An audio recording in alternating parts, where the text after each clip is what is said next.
Hello there, welcome to Bryan Lomax Movie Talk, and welcome to the 2021 Lomax Movie Awards, the winner announcements. Before I kick off, I first have to say, God bless you, Ryan Zarate. Before I even came on, I mean, it's gone now, I think, from the comments. I can't seem to see it, so thankfully, before I went on earlier when I was preparing it, I saw that Ryan Zarate had left a super chat for $200. So, mind blown again. But God bless you. Thank you very much. It's a very good start to my stream. Thank you as well to the guys who are joining already in the chat. I Heart Movies, Kids Opinion, Troy Tall, Dale Strunk, Aaron White, Sandra Vielbrenner. I don't know if I pronounced that right, but thank you for joining. Thank you for watching. As I say, I'm going to be doing the winners. I did notice a comment. I think it was I Heart Movies asked. Yes, he said, I wonder if he'll say the noms. I won't be saying the nominations in this. I have done a nominations video already. I did that nearly 2 weeks ago now. So if you want to find out who all the nominations were, please do go check out that video. That they're all there. I do also have, if you don't want to wade through that hour-long video, I do also have these lists on Letterboxd. So if you follow me on Letterboxd, I don't know if I've made that list live yet, but I will do certainly after tonight. I do a list for all of these Lomax Movie Awards, which breaks down who got nominated, who won, this, that, and the other. So there will be one on my Letterboxd. I've put some clips together which will basically announce each of the winners. We'll go through them, each of them. I may have a little bit to say about each of them, whatever. I've got a few notes together that I've put together here. But yeah, that's basically it. Let's get on with it, I suppose. Which is the first winner. Which is production design. Sorry, try that again. But so winner of best production design. Here goes.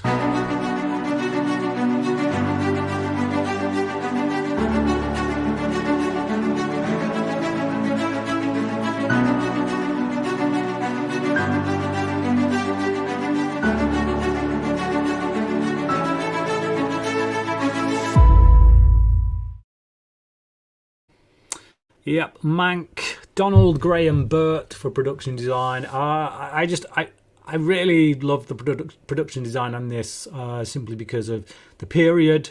You got a lot of work to do when you're trying to put yourself in a period that was 70 years ago, however, maybe longer. My maths is probably rubbish on that one, but yeah, you everything that you bring to the screen has to be of the period. So yeah, there's a lot of work that goes into that on every frame. That was the first nomination for Donald Graham Burt, and obviously he won. So well done to him. I say first. This is the 5th Lomax Movie Awards. This is the 5th year running now. So because of that, I do have some statistics, some facts that I've gleaned from all the previous awards that I've done. So yeah. Dale, yeah. Speaking of production design, yours kicks ass. Well, certainly the Batman poster does, but that's primarily there to hide all the crap that's behind it. And then over in that corner, we've got all my kids' toys, which I have to try and kind of hide with my shoulder. But yeah, thanks. Anyway, so like I say, out of the 5 years I've been doing it, that's the first time that Donald Graham Burt has been nominated, and he's won. So, well done, Mr. Burt. Next up, we've got the category of Best Editing.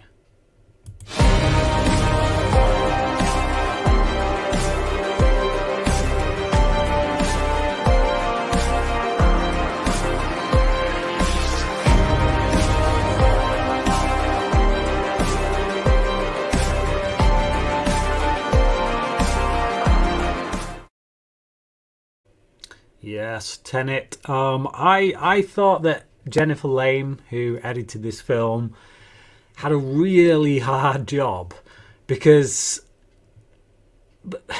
part of I mean, I know a lot of people would disagree with me anyway, because a lot of people said they didn't understand Tenet. I did understand Tenet. I understood it perfectly well, I thought, and I feel like a lot of that is down to the editing by Jennifer Lame. It's a really dense script with a lot of ideas being thrown in there and a lot of stuff that's going on. You know, things happening at the same time. They're going forwards and backwards.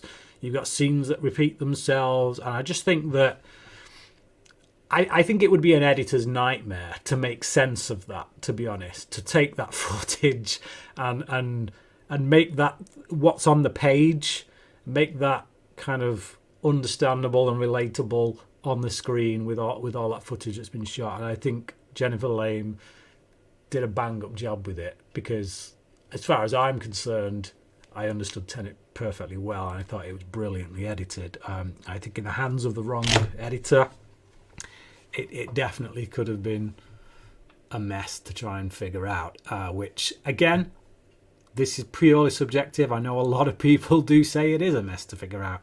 I personally don't agree, but there you go. And that's why Jennifer Lame getting her first nomination in the Lomax Movie Awards, and again taking the win. So that's my explanation. Others are available, I guess. Dale, I think we were all expecting Tenet to win at least one award. Yes, I'm sure. I'm sure that's the case.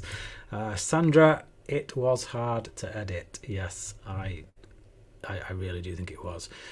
And Aaron, will Tenet sweep the Lomax Oscars? We shall see. There is a bit of a fallacy out there, to be honest, that I literally will just give everything to a Nolan film just because it's Nolan, and it's not true. If you go back, I mean, like, Nolan has been nominated this time around for Best Director. If you've seen the nominations video, you'll know that. But he has been nominated before. I nominated Nolan for Best Director previously in a previous Lomax Movie Awards, and he didn't win. The award went to Denis Villeneuve. So I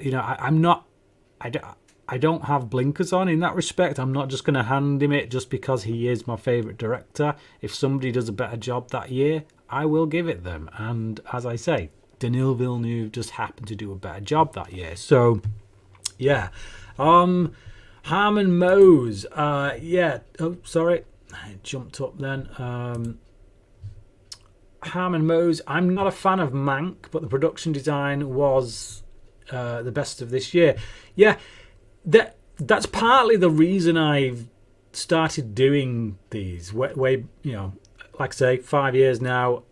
The main reason I started doing these is because traditionally what YouTubers do is they do their top 10 best and their top 10 worst. I'm not keen on doing top 10 worst because I don't want to sit here and crap on movies, to be honest. I love movies. I'd rather talk about the good side of things more than the bad. And I just felt like doing an award show, you're not like Mank, for example. Completely agree with you, Harmon. It didn't get in my top 10 movies of the year. It hasn't been nominated for Best Picture. Okay, so in this year's awards, it's not been nominated for Best Picture, and yet it's received the third highest number of nominations. With The Father being the most, with 9 nominations, and Tenet receiving 8, Mank receiving 7. So again, yeah, Tenet got 8, but there is another film on here that got more nominations than Tenet. So does that mean I'm instantly going to be hailed as a Florian Zeller fanatic? I don't know. We'll see down the line. But yeah, I agree. Mank, for me, it's not one of my favourites, but there are certain elements of it that if I just did a top 10 movies of the year video, they wouldn't get noticed, they wouldn't get talked about, I wouldn't be acknowledging them. And I feel like that's unfair. And I feel like doing an awards like this, it gives me a way to highlight certain aspects of films that I thought were top tier, that I thought were on point, even though the film itself may not make my top 10 of the year, may not even make my top 20 of the year. There's certainly films that I've nominated in this year's awards that I only gave like a 3-star rating, that I was like, about. But there was one particular element of it that I thought that, now that you put that in another film that where everything else around it is just as good, boom. So yeah, bored now. Tenet bored me personally, but might enjoy it more on second watch. Do try, give it a second watch. I think once you know what's coming, you can kind of relax a bit more and focus a bit more on the finer details. And I think perhaps it might sink in a bit more. I don't know. No, I loved it personally. I think it's one of Nolan's best. Anyway, let's move on to the next category, which is costume design.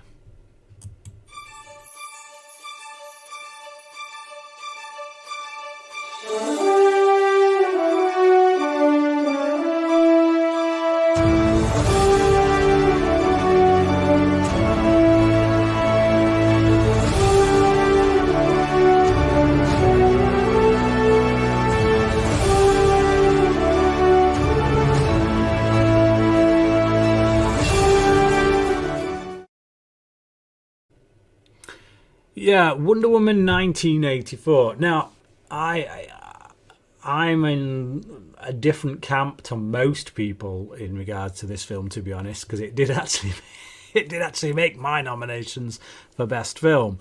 But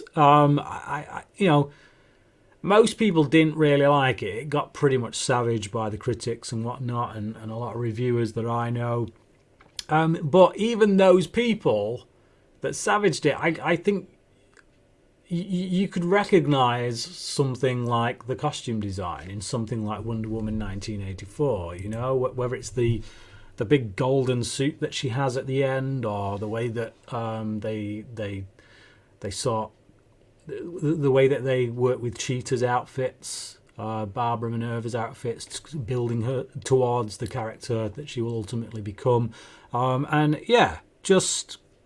the period as well. They're dealing that it's not just a modern day setting where they can crib from whatever's current. They have to go back and do a bit of period work, and you're dealing with the 80s as well, one of the most garish decades known to man. So how do you work with that and present things in a way that is still contemporary? And I think Lindy Hemming does a fantastic job on that. Now, this is actually her second nomination and also her second win. So, yeah, like I say, second time she's been nominated and she's won for the second time. I think the first one she won for was the first Wonder Woman film, actually. Again, completely different feel to that movie, though, because obviously that was like totally different period altogether as well. You're talking First World War, so yeah, very different outfits indeed. So they could have gone with someone else to do this film, someone who's a bit more experienced in this period or whatever. But no, Lindy Hemming proving her worth, proving that she's an expert at what she does. So great job. Whether you like Wonder Woman 1984 or not, I'm sure you can agree the costumes were on point. So moving on now to one of my favourite categories, to be honest, which is cinematography. It's something I really appreciate. Let's get into it.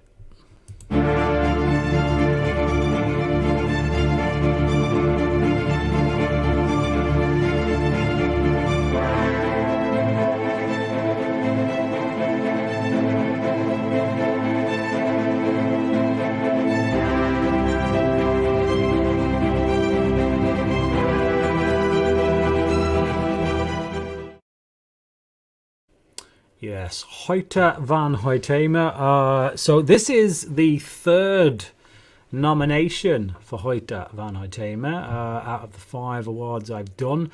And it's the first time he's won. Now, the first 2 times, both occasions which he was previously nominated, he lost out to Roger Deakins on both occasions. The first being Blade Runner 2049, which of course is the same year that Christopher Nolan lost out to Best Director to Denis Villeneuve. And then again with 1917, the Sam Mendes war film. Hoyte once again lost out to Roger Deakins. Now I've gone on record before saying Roger Deakins is my favourite cinematographer, so maybe it's just good luck on Hoytema's part that Deakins wasn't in the running this year. But either way, much deserved win. I know a lot of people, I think, would probably err on the side of Mank with regards to cinematography, which did make my nominations and very closely considered, to be honest. It probably would have been my next choice.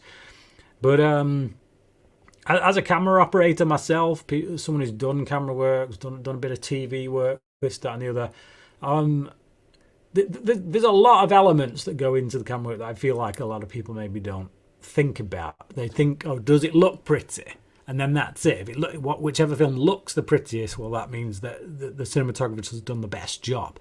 And I don't think that's the case, to be honest. I think there's so many other facets to the art of filming something that go unlooked. For a start, the majority of Tenet was shot in IMAX, and there is a lot of handheld stuff in there. You know, you think about the corridor fight sequence. That's all handheld, and it's on IMAX. You know, it's a bloody heavy camera. For anyone who's just held a normal rig, that's some pretty heavy going. So to pull off the shots that Hoytema pulls off whilst doing it handheld with an IMAX camera is that alone is enough to warrant some awards, quite frankly. But beyond that, it is beautiful, and there are many things that he has to do where he has to hide certain pieces of information with the camera as well at times, because obviously with certain reveals that we get towards the end of the film, he's got to film it in such a way that we hide certain things, but then in other ways shows others. So again, it's very much a similar problem that Jennifer Lame had with the editing, and I just think that in that regard it's on point. And like I say, that IMAX cinematography, when you see that on a proper IMAX screen, it just looks amazing. It's to me, it was thrilling anyway. So that is my reasons for why that was done. Aaron White, Invisible Man had great cinematography, but your picks are great. I agree. This close. I toyed with the idea of nominating Invisible Man, to be honest, and on a different day, I quite easily could have knocked off one of my actual picks, but in the end, I still would have gone with Hoytema, because I just thought the work he did was incredible. So Ryan, stop. Oh man, unable to watch this all while it's happening, unfortunately. Just popping in real quick to see how it's going, and right on cue I see Tenet getting a nod for best cinematography, a deserved win. It absolutely is. Definitely a deserved win. For all the reasons that I just mentioned. Again, you know, Mank, it's beautiful cinematography. It is certainly one of the most beautiful looking films of last year, helped by the black and white cinematography. You know, that really allows you to play with light and shadow, blacks, and you know, you can get some really nice blacks on it, which just look fantastic. But again, I just don't think that it had the same challenges for the cinematographer that a film like Tenet did, and I think Hoytema really pulled it out of the bag to pull off what he did. So yeah, okay. But yeah, Ryan, thank you for, you don't have to you don't have to yeah, throw all that money at me every time you want to comment, mate. But I certainly appreciate it. But thank you. God bless you. Next up, we're going for score. This is another one of my favourite categories, actually, because I do listen to a lot of film scores. I like listening to film scores, I think, more than regular music, if that would be the correct terminology. But anyway, yeah, let's get into it. This has been my favourite year, actually, with regards to picks. So if I take on the 5 different years, if I took all the 5 selections of picks, I think with regards to score, these have been my favourites. I found it very hard, right up to the wire on this one, actually, to pick. And I've been listening to these 5 quite a lot over the last week, just to really nail down what I think is the best. And well, here goes.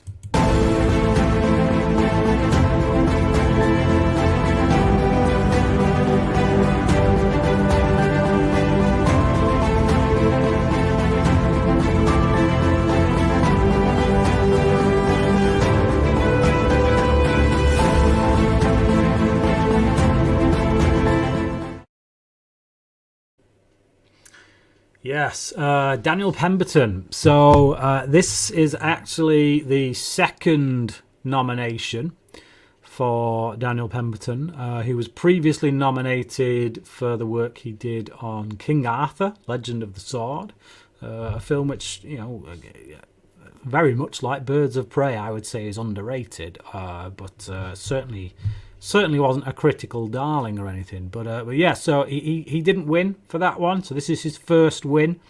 Second nomination, first win. I just think he does a fantastic job. It's one of those soundtracks that I come alive to. I put it on in the car, and it just gets my heart beating. It just gets my adrenaline going. It's a crazy soundtrack in many ways. There's a lot of, it suits the tone of the movie, as I said in my nominations video. I think a great soundtrack, truly great soundtrack, should work perfectly well with the movie, fitting the tone of the film, kind of giving you the right feel that you should be getting when you're watching the film. And kind of tapping you into the emotions at the relevant time without being too intrusive. But also, if you take that soundtrack on its own and listen to it, it should sound just as interesting. It should sound just as fulfilling, I guess. It should stand on its own right. And some soundtracks just don't do that. Because once you take them away from the film, you realise, actually, other than a few little great moments in it that are recognisable, the rest of it tends to be quite incidental. And what I found with Pemberton's soundtrack for Birds of Prey is that there are very few moments like that. Most of the tracks on there are just really great to listen to, regardless of whether they're made for a film or not. But they are also very much in keeping with the film that they are from. So yeah, great work from Pemberton there. Harmon Mose, your nominations for Best Actress are Adams, Coleman, Davis, McDormand and Mulligan. Where was Moss? Not there, I'm afraid. Again, very close. So I nominated Invisible Man for Best Picture.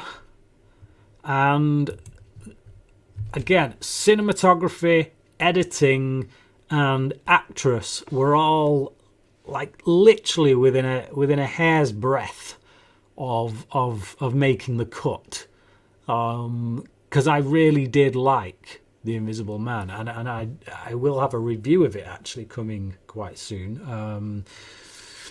But yeah, I just it just didn't quite make the cut. But that's that's nothing against the film. I love the film. Like I say, it made my top 10 of the year. It got nominated for Best Picture.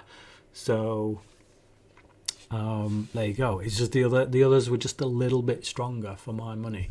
And who knows? When I go back and revisit it for this review I'm going to do, maybe my opinion will change. That does happen. This past week I've been looking through the previous Lomax Movie Awards just to see where I stand on some of the old. It was mainly to get these facts together for tonight, just to figure a few things out. And then I did notice there were a few things, a few votes here and there where if I'd have done them today, they'd be a lot different. Like I can't remember which year it was, but I voted for Zootopia or Zootropolis, depending where what side of the world you come from, as best animated feature. And that was actually in the same nomination as Moana. Well, if I did that today, there's no way I would put Zootropolis or Zootopia over Moana. Moana has become one of my favourite animated movies, and it's just, I've seen it so many more times. And that's just the way it goes. And I'm sure with these nominations I'm doing tonight, these wins that I'm doing tonight, a few years' time from now, which ones will stand the test of time? Which ones will be the ones that I do keep going back to? Hindsight is a wonderful thing, but for now this is how I feel. But I don't be under any impression that I did not like Invisible Man, because I loved it. Maybe even more so next time I watch it. So, but that was score. Next up we've got supporting actress. I've given the nominations for supporting actress in my nominations video. Here is the winner.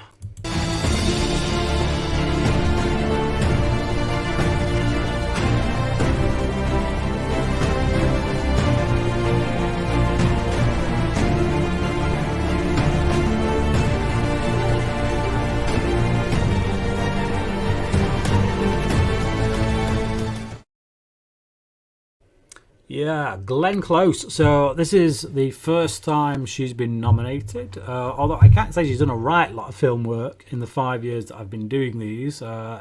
She's kind of, I think Glenn Close has been relegated to TV quite a lot in recent years. I know she had that TV show. I can't remember what it was called, but certainly a fantastic actress. Always has been.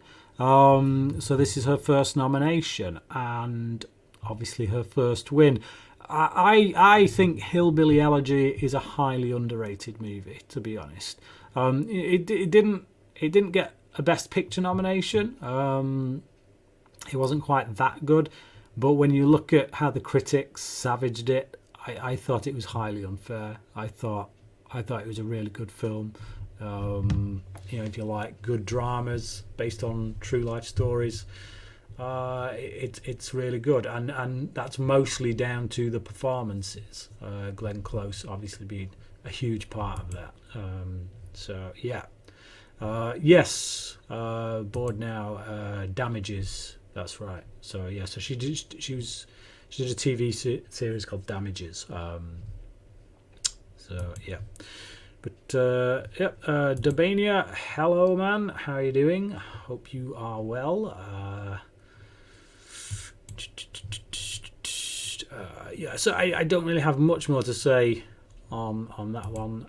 So we will get into Best Supporting Actor, and the winner is.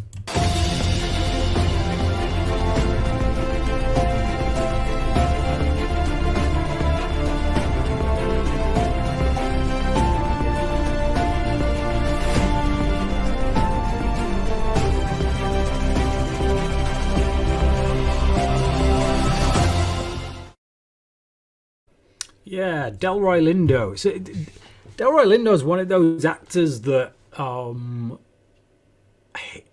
like, if I look back over his career, I can see that he's done some really great work, and he's been in some really great films. But he's not one of those actors you instantly think of when you're putting up a roster of putting up a list of great actors. But he is he is a really great actor. He's one of those who can elevate material, and I do think he kind of stole the show, to be honest, in The Five Bloods. The Spike Lee film. So this is his first nomination, obviously, so first win. But no, he does a great job of a man who is just slowly losing the plot. Well, from all indications, lost the plot a long time ago, but it's finally just cracking. Yeah, I really enjoyed his performance. I hope we see more from him in the future in great roles. He certainly deserves them. So yeah.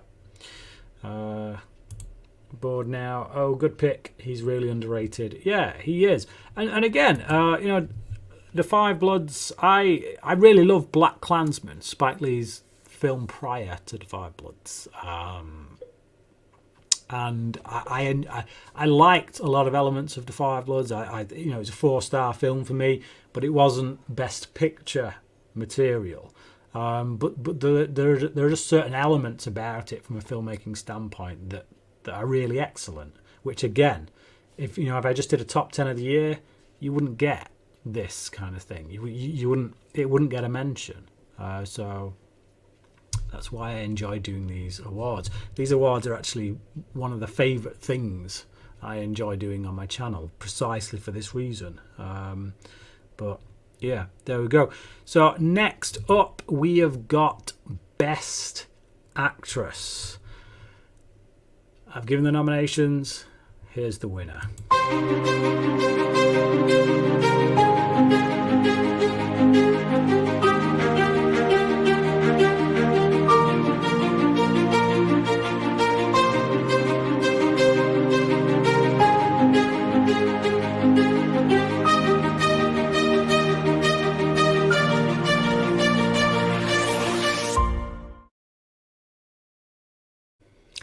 Amy Adams, yes, I've made it no secret. She is my favourite actress, and I think with this film she was on point. She delivered a really great performance, which again was overshadowed by all the political crap that critics decided to bring up and trash the film with, which I think is a shame because she put some serious work into it, both from a physical standpoint as well as an emotional performance standpoint.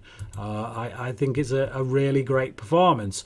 Like I say, I love Amy Adams. I'll watch anything she's in, but before people cry havoc that I just nominate anything she's in because she's my favourite, that again I will say is not true. So in the year that Arrival and Nocturnal Animals were released, I didn't give her a nomination for either one of those films.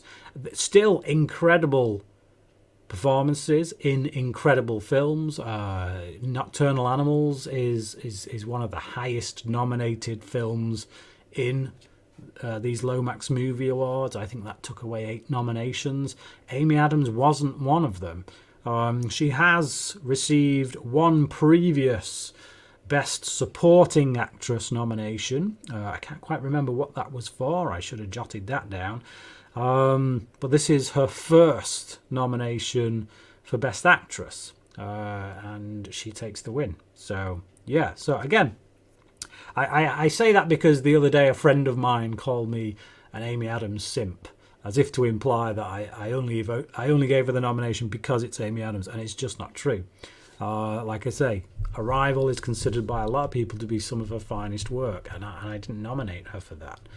Not because I don't think it's a great performance, because it is. It just wasn't the best performance that year out of everything that was out there. Whereas this year, I believe that she did. I believe she put the work in. She gave a great performance, and the critics snubbed it because of some political nonsense. Bored now. I do like Adams. It was crime that they didn't nominate her for Arrival or Nocturnal Animals a few years back. It's a crime that she's not been nominated for a few things, to be honest. But no, she as Jason says, Amy Adams always delivers, and it's true. It's true. Like you can't believe how true that is. Now, I am a huge Amy Adams fan, and the evidence of that is that I have sat through Leap Year and Moonlight Serenade. Okay, now Moonlight Serenade is like a lesson in incompetent filmmaking, and yet,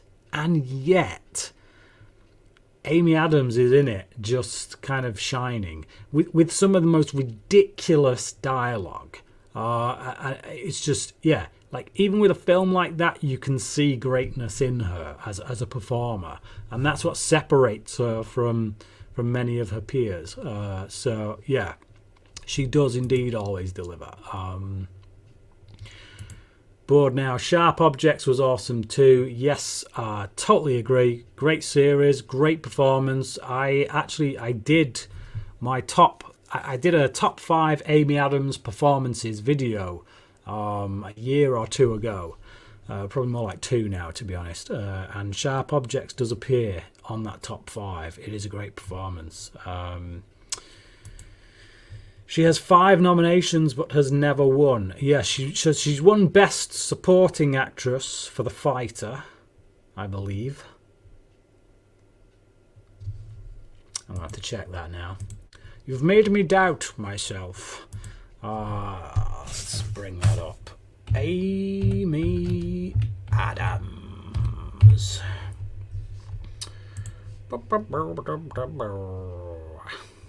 This is the boring part where I sit here staring at my screen, making crazy noises to try and pass the time. So nominated for 6 Oscars. Let's have a look. Whew. Okay, so nominated for Vice, American Hustle, The Master, The Fighter. Oh, so she was a nominee. So a nominee for actress in a supporting role for The Fighter, but didn't win. Is that right? Can that be right? I always thought she won for The Fighter. That is shocking. That is bloody shocking. So 6 times. So 1, 2, 3, 4, 5 in supporting role, and once for a leading role in American Hustle, which is shocking. Quite frankly, that's staggering to me. Okay, there you go. And like you say, no nomination for Arrival. I know a lot of people that year thought she should have got that, but there you go. Who knew? No wins. That's shocking. That is absolutely shocking.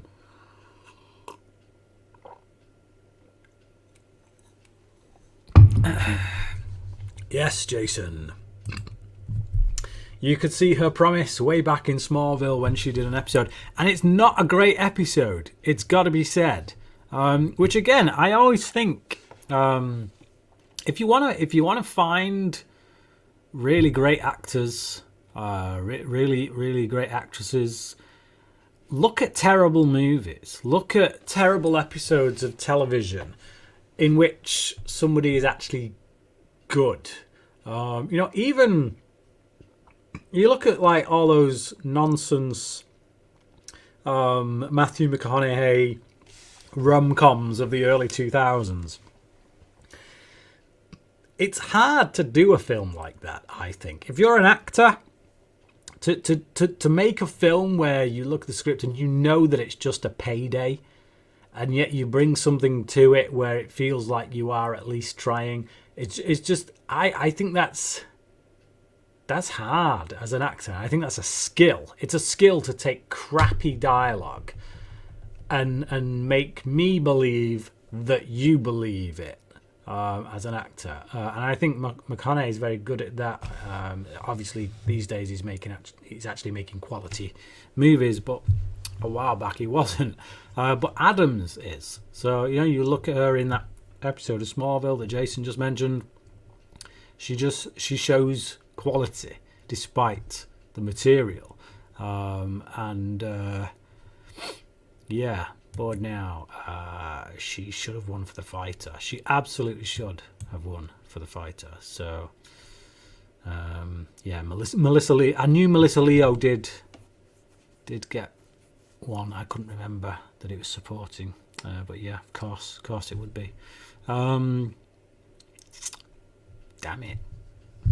When are they going to give the girl a break? It's like she's like the female DiCaprio, isn't she? They'll probably give her one for something that's kind of lackluster in about 10 years' time, something. I'm glad she didn't get it for Vice, to be honest. Not because it wasn't a good performance, because it was. Like I say, she's never less than great. But I would hate for Vice to be the film she gets an Oscar for when you look at this laundry list of really great movies she's been in. So, yeah. The Oscars suck. Right. So, next up, we've got Best Actor. And the winner for Best Actor is...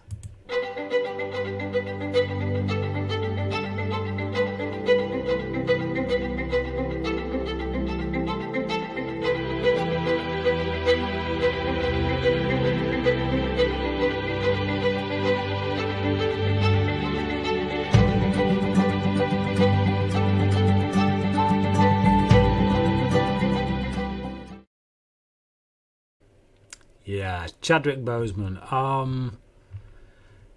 I had a hard time voting for Chadwick Boseman over obviously Anthony Hopkins, who took the Oscar. Not because he doesn't deserve it, but because he passed away. And it's like, great, can I actually vote for him now? Can I give him the win without people saying, oh, it's just because he passed away? And the truth is, when I saw that film, Ma Rainey's Black Bottom, and I saw his performance, I just thought it was an incredible performance. And I sat there afterwards and I thought, well, damn, what a way to go. What a performance to go out on. You know? Just, it's a little bit, it's not quite to the level of Heath Ledger's Joker, but with regards to the iconic nature of it. But there's some work that Boseman does in that film where it's one of them where it makes you sad that he's gone. You watch that and you think, damn, what would he have gone on to do? You know, what else did he have in him? Yeah, some great acting from Boseman in that film. I really do like Hopkins' performance as well. Loved it. In fact, I found it really emotional. I think he really made a dent on my emotional heartstrings. But to some degree, I felt like not that it was easy for Hopkins, but certainly that he's much more seasoned. He's been around the block a lot more. I feel like, whilst not a complete walk in the park, it's a bit more of a walk in the park for someone like him to do that than it is for Boseman to just lay everything out there like he does in Ma Rainey. There's one particular scene where he proper just loses it, and I just think he abandons all self-consciousness in that moment. He becomes that character and essentially just says, sod it, whatever this character needs to do, he's going to do in this moment. And yeah, for someone like Hopkins, who's been on the scene for so many years, I don't feel like that's as much of a challenge. And again, like I say, that's not a knock on his performance, because it's one of the best of the year. That's why I nominated it, and it was this close to winning. I was back and two on it, but in the end, Boseman takes the win. So yeah, just have a quick look at these comments. Jason, this is a personal opinion. Russell Crowe got it for Gladiator, but I feel Master and Commander was a better performance.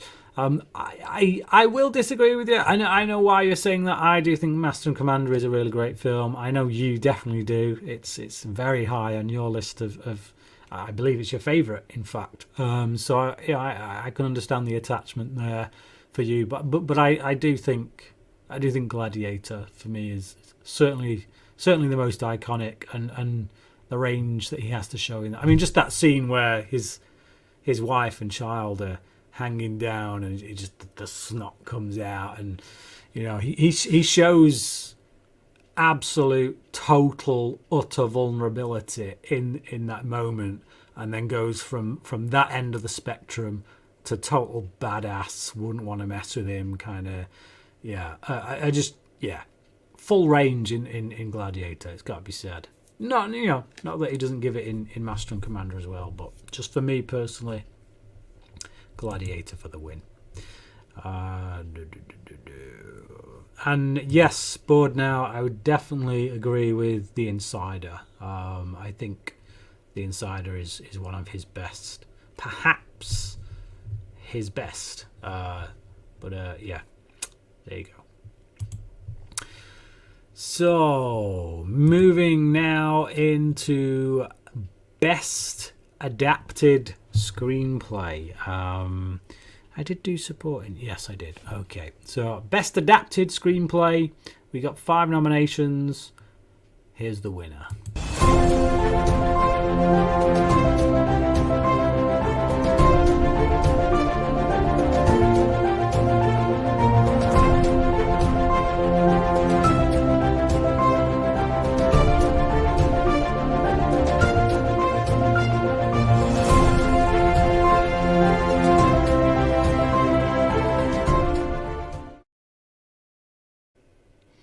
Yeah, really great job on screenplay for this. It's an actor's dream, this kind of movie. It's not big budget, it's not massive special effects, it's not loads of action sequences. It's mostly people in a room talking. I say mostly, that is what it is. It is people in a room talking for an hour and a half or so. And the fact that it's gripping, the fact that it just grabs you and makes you go through the emotional ringer, and it gives the actors an awful lot to chew on from a character standpoint. Really great dialogue. It's just it's the kind of script that any writer would dream about writing. So great job. Nothing really else to add to that. There you go. Okay, so moving from adapted screenplay to original screenplay now, and the winner of best original screenplay.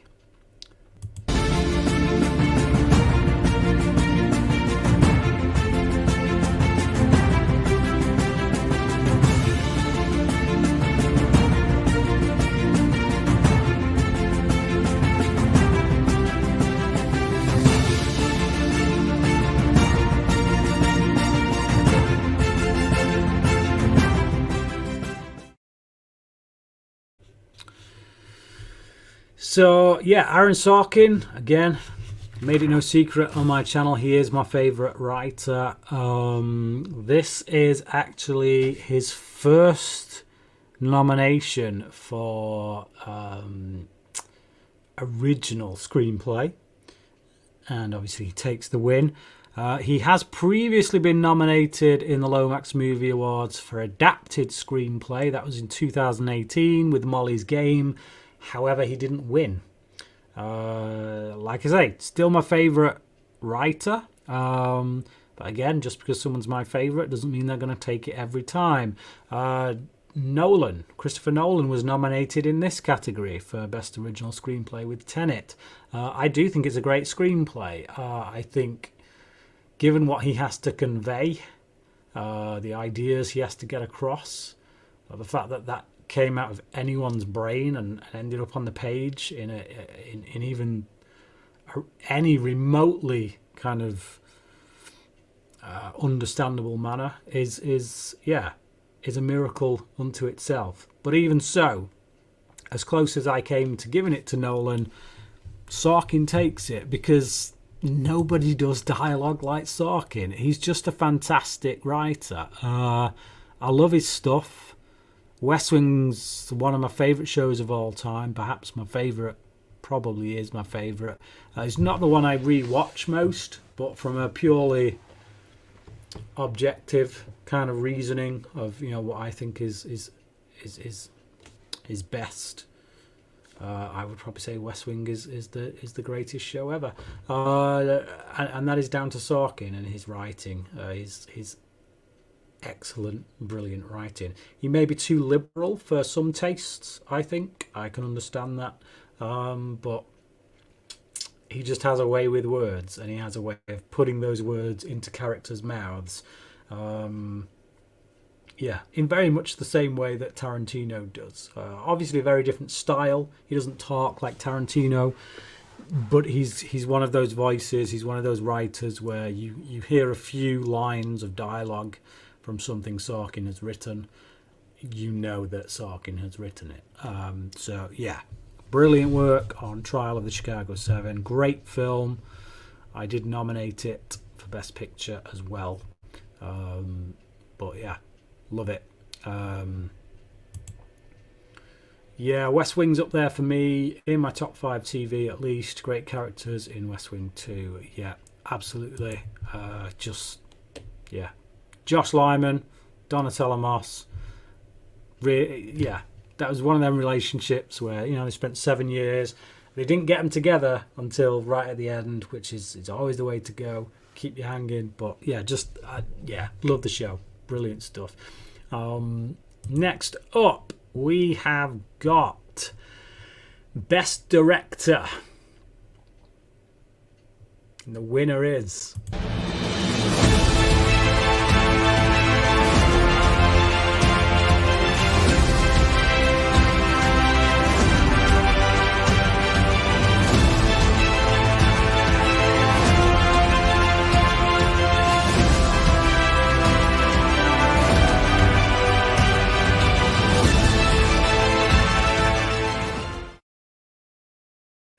Yeah, Nolan. It's my boy Nolan. Like I say, this is his second nomination in the Lomax Movie Awards. His first was for Dunkirk. He did not win for Dunkirk. So before people just, throw all the Nolan fanboy insults at me, I don't just hand it out to him. He's got to do the work. So yeah, second nomination, first time he's won. And a well-deserved win for me. This is just an incredible film. Personally, I think I just didn't get really any of the criticisms for it. I loved it. It's one of my favourite Nolan films. I've already seen it 4 times, I think now, 3-4 times. It's just improved on each watch, quite frankly. So yeah, there you go. Which brings us to the big one, which I'm sure no one's in any doubt as to what it is at this point, but let's go there anyway. The best film, as far as I'm concerned, of 2020, and the winner of the best film for the Lomax Movie Awards 2021.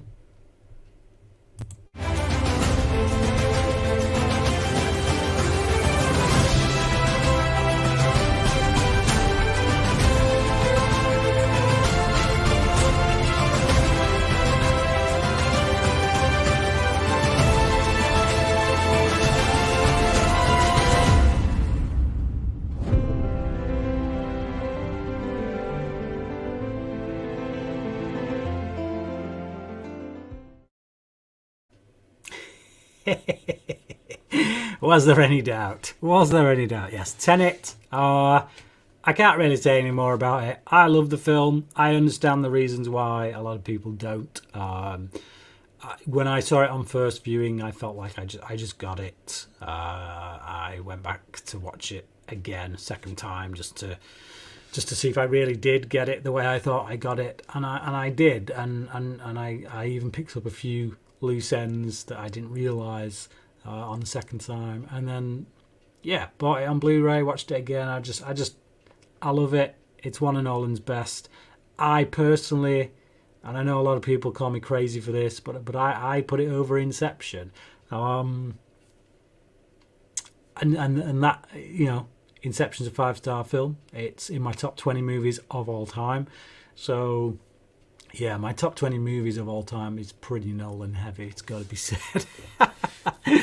But yeah, 2020, it wasn't overall a great year just because COVID and all that. We had it against us. The movie industry had it against it, but there was still a lot of gems that were released, that would have made a great top 10 in any year, to be quite honest. So yeah, and we found ways to see them, whether it be through Netflix or whatever other subscription service. But there you go. That is this year's Lomax Movie Awards.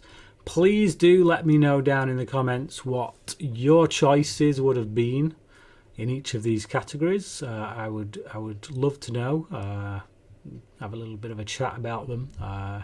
But maybe you might offer up something that I've not even seen. Who knows? Yeah, thank you for watching this video if you've been watching live in the chat. And thank you if you're watching this after the fact.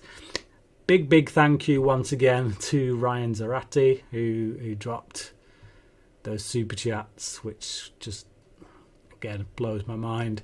But yeah, thank you for watching, and let's hope this year, the rest of it, we can get back into cinemas properly and start watching some good films.